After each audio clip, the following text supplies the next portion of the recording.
Continuing our startup report series on the Tampa Bay Wave Tech Diversity Accelerator. Today, Ari Palmer from TaxTaker joins me. Welcome, Ari. Hi, Joe. Thanks for having me. So first, you're in Austin, Texas. Let's talk a little bit before we get into what TaxTaker is about how you came to know about the Tampa Bay Waves Tech Diversity Accelerator. Absolutely, or should I say howdy. I had some familiarity with the area by way of actually my mother growing up in Tampa, Clearwater area. But I actually, just by being plugged in through the startup community, I ended up connecting with the accelerator director, Richard Manassi. We had a bunch of common connections in both the Texas and Florida area. He was mentoring through some of the Mass Challenge and New Capital Factory here in Austin, which we went through their accelerator. So we got in touch, and then I was just really impressed when I learned more about the programs that were coming through the Wave and how successful the alumni were. When they kind of graduated the program. There's a lot of accelerators out there. It's fairly easy nowadays to kind of start an incubator accelerator, but sometimes it's hard to determine, how much value you're going to be receiving from them. And so by really looking at the companies that had gone through the program, I was really encouraged to apply. Great. And TaxTaker, you're in the R&D tax credit space. Talk a little bit about what TaxTaker is and how you got into it. Yeah, so first I should probably say what research and development tax credits are, because sometimes I make some assumptions there. So the research and development tax credit is actually our government's way of rewarding businesses here in the United States that are investing in innovation. So any company that's developing or improving upon products, processes, formulas, inventions, techniques, software could be eligible for some significant federal tax benefits. It's been something that's actually been around for 40 years. So the big guys, the Amazons, the Apples of the world, they've been claiming enormous tax credits for a long time. But in 2016, the R&D tax credit was actually made permanent. And as part of that, something really big happened for startup and young businesses. And it became more meaningful for them to take advantage of the credit, whereas before they'd have to wait to become pretty profitable to be able to receive tax benefits or need them. So most startups would say, when's that going to happen? Or if ever. Now, the R&D credit can actually be applied to their payroll tax liabilities. So as they're continuing to hire and grow their companies, it can reduce their operating costs right away. So it's a more immediate cash benefit. So I come from this niche world of R&D tax credit consulting, working with mid-market businesses all the way to Fortune companies. And when this happened, I was just so excited to shout it from the mountaintops to say, startups, we can finally help you in a meaningful way. But then I realized when you have specialized tax attorneys and CPA professionals and engineers, those billable hours, they stack up fast. And so sometimes that can actually mitigate the actual credit benefit. If a consultant's charging $20,000 and that's the credit, that just doesn't make sense. So we said there had to be a way to automate a majority of the workflows necessary to capture the data necessary and calculate the credit appropriately. And so that's why TaxTaker was born. Got it. So a few questions that crop up there. So with the making the credit permanent, then is it at that point they expanded it to allow it to be applied to the payroll taxes? That was a new thing then? That was new, yes. Previously, you had to wait to become profitable because it was an income tax offset. So the great thing about the credit prior to permanency was if you couldn't use it in a given year, these credits do carry forward for up to 20 years. But for a younger startup that's eligible, they say, well, why would I really want to spend time on something and also have to pay someone to help me to do this if I'm not going to have much immediate value?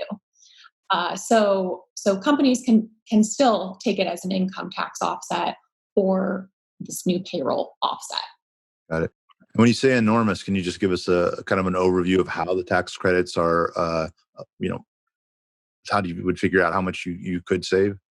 Yeah, so it varies a little bit by industry. High technology and life science companies tend to benefit at the highest kind of amount, whereas maybe a manufacturer or an architecture firm might qualify a little bit less, just depending on their activities, because it is an activities based credit. But generally speaking, regardless of your industry, you're usually looking at somewhere between 5 and 10% back on every dollar of your R&D. So those are completely proportional to your spend. So as you can imagine, let's say you have 10 engineers making $100,000 for $1 million in payroll, you could very likely be getting $100,000 tax credit. Right. And when you say credit, that actually comes off the bottom line tax bill. Off the bottom line, dollar for dollar. The credit also allows you to go back. The statute of limitation actually allows you to go back 3 years. So sometimes we work with companies that have some refund opportunities in the back end Wow. as well. And you mentioned before that when firms engage with an accountant or a consultant or whatever, those sort of fees can offset the amount that's saved. Is the idea here?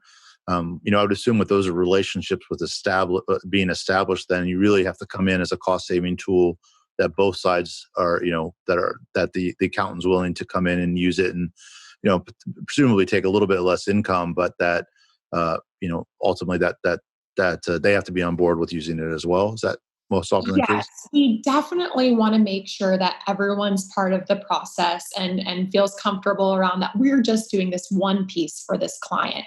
So it is a little bit of a two-sided marketplace because we were domain experts in doing this manually for so long. We developed relationships with CPA firms. So originally they were actually asking us to do this. So they were excited for TaxTaker to be born because it was just so expensive and they sometimes don't have the time to put into putting these together because they have to do so many other things as part of their client's return and they don't have just this one client. So we do have a program for CPAs. We always want to loop them in if we don't know them already. And then also we meet a lot of young companies that don't have a dedicated accountant. So it's great because we can also introduce them to CPAs that understand their business. When you weighed up, decided on which way to go with the product, straight to, we'll call it C here, even though it's a business versus the accountant side, um, you know, how did you decide to not just go back end with the accountants and make it a cost saver for them to improve their profitability, given that they had those rails already built? Why did you decide to go out to individual businesses? That's a great question. And we actually launched as more of a white label slash private label offering for CPA firms because that's what we were getting asked for. But when we first launched last summer, what we found was that they were really excited about this new tool and new offering, but they still had some of the same problems they were experiencing before. While our solution and technology was fairly easy to use, there's still a business model around it. So they would still have to spend a good amount of time qualifying the clients, bringing it to their attention, going through a feasibility analysis, preparing a proposal. So when it kind of came down to it, they were like, this is more work than maybe I thought I was signing up for. That's not to say that we can't get there eventually with the accounting firms. We do actually have some cloud accountants that are on our network that do phenomenal and it hums for them. But some of the more traditional CPA firms, the larger CPA firms that just have kind of more moving pieces, we've got to kind of work and iterate on the more out of the box solution for them. We still have a way for the CPA to contribute to the project, even if they're not leading the effort. So because of that, we said, gosh, if we wait around for CPAs to finally put their clients into the system, we might die. So that's why we started going more towards the startup companies directly. Got it. And so then where really the efficiency can come in is the do-it-yourself nature of letting the company prepare a lot of these required inputs. Then you basically crank back or give back the information that they can then give to their accountants for a nice easy plug and play on the final return or whatever.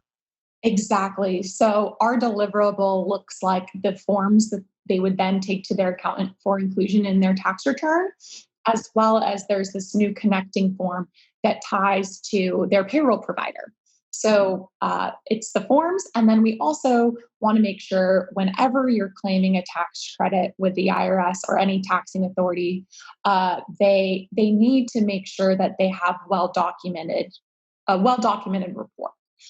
It's important to substantiate not only the numbers, but the who, the what, and kind of the why behind the numbers. Because if these companies were to ever be reviewed or audited, we need to make sure that these are going to be sustained for the long run and there's no disallowances or adjustments. So our deliverable is going to be the forms and then the reports. Got it. So you mentioned that you had been doing this as part of a sort of a manual practice for a while. Thus, was that an entrepreneurial endeavor, or was that a larger company, smaller company? And then would this be considered a product evolution of that company, or did you jump out and start it on your own? Yeah, so I actually learned everything I know from my stepfather. He's ran a specialty tax practice for the last 40 years. And by way of delaying law school, I started working for him and I never looked back. I said, "You're kidding me. Tax credits can actually be fun. I get to talk to a company that's sending satellites into space in 1 hour and then learning about a new breakthrough pharmaceutical the next." I was immediately hooked. His firm was based in California and was really large into a multitude of state tax incentives, and then started honing in on the R&D credit because those companies also qualified for it. And so that practice evolved and was helping kind of the larger businesses. So TaxTaker essentially broke out of his firm. Got it. And then, as far as the technology piece of it, how much of it is procedural versus how big is the tech build piece of it? Yeah. So what's really neat about it is because we've seen so many different variations by size of company, by industry, and we have so much of that domain expertise. We were able to build the technology to have a lot of pre-built-in knowledge or logic. So that significantly cuts down time for the user as well as us as the practitioners. Because even though technology is great, there is still a human component and human oversight. So you're going to see our team at the beginning of the project, having a conversation, putting our confidence score on that you should be going through this exercise. And then we're also available along the way. So you can kind of think of our software as like a TurboTax for this subject matter. So the user's having kind of an easy, friendly data kind of input experience. And then in the back end, it's starting to calculate the credit, generate the reports and the forms, but then it's also getting an accountant and an engineer stamp of approval. Got it. And assuming they get past an initial hurdle for that score, it seems like it'd be ripe for a percentage of return or percentage of credit fee model. Did you go that direction, or did you do more of a straight fee? We did, yeah. So we found, customers will inevitably tell you what they want to pay and how they want it structured. So we do have some flexibility there, flat fee versus percentage. But we found that the success-based fee has been the best way for us as a majority, and that's been the most well received. So there is no upfront cost to get started. We're only going to be billing when we successfully deliver the credit. So we're typically taking around 15% of that credit. And by kind of what the industry as a whole looks like is generally practitioners are charging between 25 and 35% of the credit. So we're allowing, because of our technology, we're kind of passing that savings along to the end client. And which something that we're really proud about is that we actually have 100% success rate of delivering credits once we've engaged with a client. That's great. And as you've built out your customer acquisition, how big is the education component, or what sort of percentage of your folks that you end up serving had no idea these credits were even available to them before they engaged with you? It's about 75%. So we spend a lot of time. That's probably one of our biggest challenges is people hear tax, they hear accounting, and they're like, not my job. Even when someone's saying, hey, there might be money for you around taxes, and they're like, cool, why should I care, right? So a lot of times our customers, they have to hear it several times. They have to hear it from their friends, their startup friends. So education is a big component. But generally speaking, once they've paid attention to what the offering is, they're pretty much having a call with us just to kind of double check that this is something that they should take advantage of. So I say 75%, because that's about the breakdown of who has never claimed one before. And then the 25 usually is because they saw it at another company, or their CPA told them about it through and then recommended us. Got it. Can you talk a little bit about how the company formed then? So when you moved out of working with your stepfather, or is this become an extension, or what's been the adding on the team and funding and all that good stuff? Yeah, totally. So it is a standalone entity. He is a partner in the business, and which is great because he was having the same challenges as our CPA partners, right? When the client's too small, he can't put some of his talented staff towards it. So I was really grateful that he was willing and able to go in as a partner. So him and I actually put our own investment into the business to get it off the ground. And we also took a little bit of small angel money. But we're actually really excited this week. We just closed on our seed round of seven. It actually got oversubscribed. So $750,000 for our seed round. And so we're a lean team of 4 right now. But we have some really exciting expansion plans and able to really go out and execute on all the things that our customers have been asking for finally. So we're really off to the races. So it's really timely to be part of the wave while this is all going on. Yeah, that's great. And so when you look at the evolution of the company and what you're going to do with the funds, how much of it will be, is it more about just enhancing the current product, or are there other credits and we would look to expand quickly into things beyond R&D? I'm glad you asked that because it's actually really funny when we engage with a prospect, even before they're like, all right, let's get started. They always say, what else?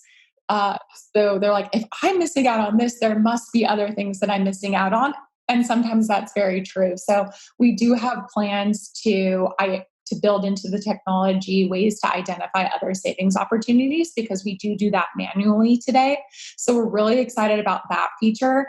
And then we're really also excited about the business intelligence and kind of analytics that we're gathering for the clients. And we have some kind of things up our sleeves from customer conversations and requests that we just can't wait to get started on. So when you decided to apply and join the Wave Accelerator, what were you hoping to get from it, and how's that gone so far? Sure. So really, first and foremost, we're trying to build the megaphone around the R&D tax credit and connect with as many startups as possible. So by joining the Wave, we've already been able to meet, all the other companies in our cohort, as well as connect with alumni companies that we can help. And we've already started helping a couple companies, which is so awesome.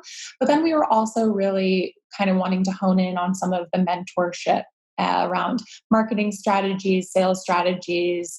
And we also, even though we just closed our round, it's never too early to connect with investors. And one of the great things about any investor that we talk with, we can help the companies that they invest in. So I've actually been blown away with the amount of mentorship and value and amount of time. So many awesome, experienced folks have already poured into the program in just the first 2 weeks of sessions. I mean, these folks from the companies and the experience and kind of industry verticals that they've been in, I mean, they could be charging thousands of dollars for an hour talk. and they're just so willing to come in and help. And we're just getting so many tidbits here and there that it's just incredible, really. That's great. I've enjoyed the conversation. It sounds like you're in a very healthy spot. And the only thing I would probably change is you guys should probably move to Tampa Bay. I think. Yeah, I know. I'm a beach girl, so when once we finally come out of the virtual part and can come into person, I might end up having to stay. That's great. Wonderful. Well, best of luck and enjoy the rest of the cohort. Ari from TaxTaker, thanks for your time. Thank you, Joe, so much. Really appreciate it.